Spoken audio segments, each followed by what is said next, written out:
আসসালামু আলাইকুম প্রিয় দর্শক, সামাজিক যোগাযোগ মাধ্যম ফেসবুকের নিউজ ফিডে এই মুহূর্তে যে সকল নিউজ আলোচিত, সমালোচিত, কমেন্টস, রিপ্লাই কমেন্টসে ভরপুর, সেগুলো নিয়ে আপনাদের সামনে উপস্থিত হচ্ছি।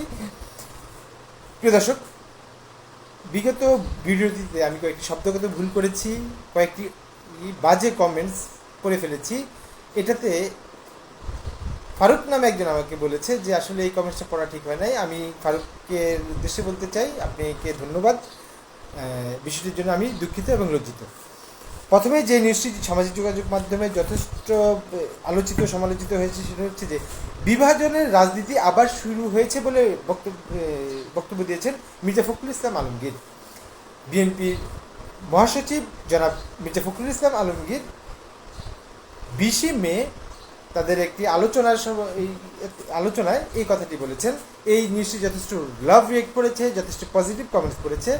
তবে এক্ষেত্রে নেগেটিভ কমেন্টসের পরিমাণও মোটামুটি আছে, তবে কমেন্টস ভেরিফিকেশনে পজিটিভ কমেন্টসটা বেশি। মিলান নামে একজন অভিযোগ করেছে, মূলত মির্জা ফখরুল ইসলাম আলমগীর, তাদের একটা জরুরি একটি বৈঠক হয়েছে বিএনপির স্থায়ী কমিটির সদস্যদের সাথে। সেখানে দেশের বর্তমান অবস্থা, বিশেষ করে ইস্ট্রাকের মেয়র এটা ঘোষণা থেকে বিভিন্ন টাল বাহানা করছে বলে আলোচনা হচ্ছে। সে আলোচনায় তিনি এই কথাটি বলেছেন। আর তিনি আরও বলেছেন, রাজনৈতিক প্রেক্ষাপটে আমরা সবাই একসাথে দেশটাকে গড়ে তুলব, কিন্তু কিছু দল, কিছু সংগঠন বিএনপির উপরে নানা রকম মন্তব্য করছেন, সেই বিষয়ে তিনি এই কথাটি বলেছেন। মিলান নামে একজন কমেন্টস করেছে, নেগেটিভ কমেন্টস করেছে কয়েকটি, পজিটিভ কমেন্টস হচ্ছে সঠিক স্যার বলেছেন, স্যার স্যালুট, এট্রাসা এট্রাসা। কিন্তু মিলান একটি নেগেটিভ কমেন্টস করেছে, তিনি হচ্ছে যে বিভাজন তো আপনারাই তৈরি করছেন, অর্থাৎ তিনি বিএনপিকে বিভাজনের জন্য দায়ী করেছেন।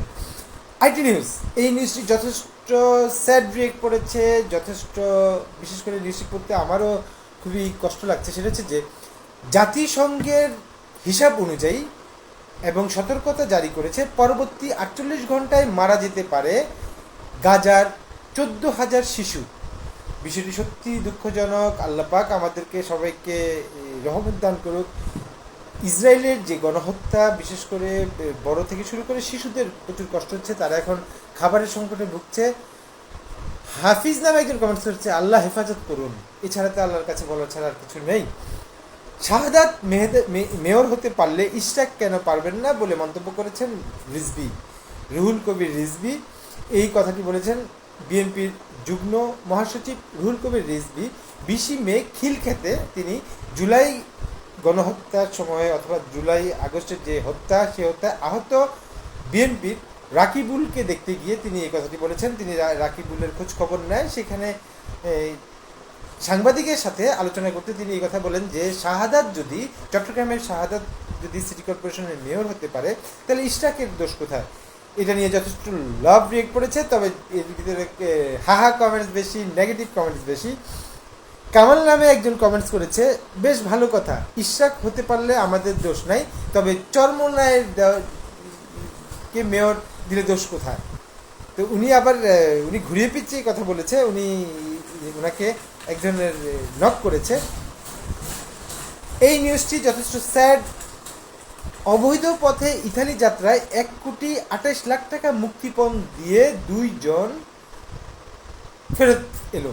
এটা সত্যি দুঃখজনক। বিশেষ করে আমরা যে সকল মিডল ইস্টের দেশগুলোতে যাওয়ার জন্য আমাদের খুব মন মানসিকতা ভালো থাকে, যে ওখানে আমরা একটা লাইফটাকে গোছায় ফেলবো। শরীয়তপুরের আলতাফ ও আহসান, এই 2 জন সেখানে যায়। অবৈধ পথে যাওয়ার ক্ষেত্রে তাকে মুক্তিপণ দিতে হয়, তাদের উপরে নানা রকম টর্চার হয়েছে। এটা আমরা সচরাচর সামাজিক যোগাযোগ মাধ্যমে দেখি, এটা সত্যি দুঃখজনক। রাজ্জাক নামে একজন কমেন্টস করেছে যে এত টাকা খরচ করে কেন অবৈধভাবে ইতালি যাত্রা করতে হবে, কারণ এইটার অর্ধেক টাকা যদি উনি দেশের একটা ব্যবসা বাণিজ্য করে, উনি রাজার হালে চলতে পারবে। আমি তার কথাতে একমত। আমি রাজ্জাক সাহেবকে জানাচ্ছি ধন্যবাদ, তিনি তার কথাতে আমিও একমত। এই নিউজটি যথেষ্ট ট্রল হয়েছে। পিস্তল, রিভলভার, গুলিসহ হিটলু বাবু গ্যাংয়ের 10 সদস্য গ্রেফতার করেছে।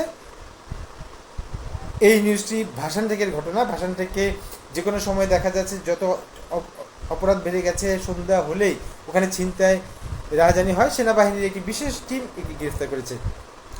আইটি নিউজ, বিতর্কিত উপদেষ্টার পদত্যাগের আন্দোলনে নামবে ইশরাক। যেহেতু বিতর্কিত এখানে উনি আসিফ মাহমুদকে এবং কে বিতর্কিত ধরে নিচ্ছে, অবশ্য এটা অস্বাভাবিক কিছু নয়। যেহেতু উনি ইঞ্জিনিয়ার ইশরাক, যেহেতু হাইকোর্টের একটি রুলস হয়েছে, তাকে শপথ নেওয়ানোর নানা অজুহাত দেখানো হচ্ছে, 10টি সমস্যার কথা জানিয়েছে আসিফ মাহমুদ, সেই বিষয়ে তিনি এই কথাটি বলেছেন। একে অনেকে লাভ রিয়েক্ট দিয়েছে, পজিটিভ কমেন্টস করেছে, নেগেটিভ কমেন্টসও আছে। 71 নিয়ে শিবিরের অবস্থান পরিষ্কার করলেন সাদিক কায়েম। 1971 সালে 6ই ফেব্রুয়ারি শিবিরের জন্ম। তিনি বলেছেন যে 1971 সালের পরে এদের জন্ম, তো 1971 সালের আগেও যদি তাদের জন্ম হতো তাদের অবস্থান তারা বুঝিয়ে দিতে। এটা নিয়ে সামাজিক যোগাযোগ মাধ্যমে যথেষ্ট লাভ রিয়েক্ট করেছে, যথেষ্ট হাহা রিয়েক্ট করেছে, নেগেটিভ কমেন্টস করেছে। কমেন্টস ভেরিফিকেশনে এখানে পজিটিভ এবং নেগেটিভ কমেন্ট সমানে সমান। এখানে লাভ রিয়েক্ট করেছে, তবে একজন বলেছে আলিফ মোহাম্মদ নামে একজন কমেন্ট করেছে, গুপ্তচর দলের বিষয়ে আমরা কথা বলতে চাই না, উনি ওনার মন্তব্য করেছে। এ বিষয়ে ফখরুল রাহিমির সাথে ওদিন কথা হলো। তিনিও মনে করে যে সাদিক কায়েম যে সকল কথা বলে এগুলো সত্যি কথা বলে, তারা ন্যায়সঙ্গত কথা বলে। তো প্রিয় দর্শক, আপাতত এই পর্যন্ত। আসসালামু আলাইকুম।